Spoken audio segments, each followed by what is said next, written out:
Bay is very, very seasonal, so we do find that we have a typically around a 9-month peak to our season, and then across winter it's very, very quiet. So because we've had a bumper year from the apple industry this year, it's been one of the best ones on record for a wee while. The subsequent business off the back of that is that all of us are recruiting pretty much for the same person.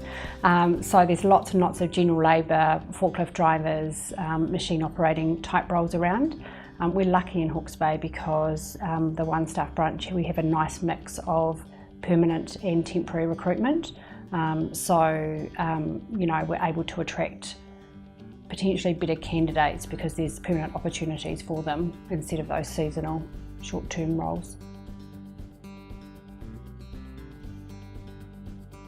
In Hawke's Bay, the workforce is, particularly in the fruit industry, heavily dominated by RSC workers, so overseas workers that we bring in from overseas, and that's mainly to pick the fruit, although they do work in the packing sheds and things as well.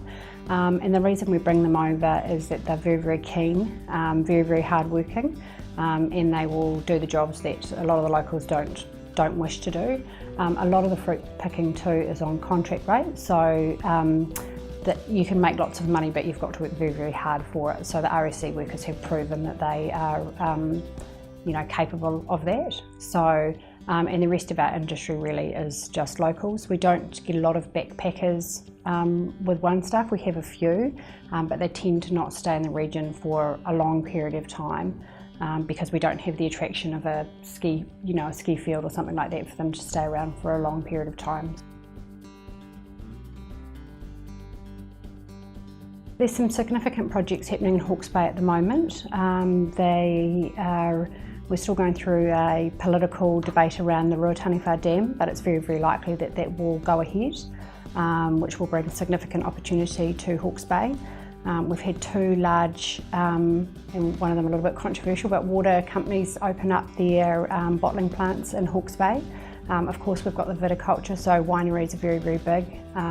So it's not just the grapes on the trees and things like that, it's the distribution and the bottling and everything that comes off the back of that.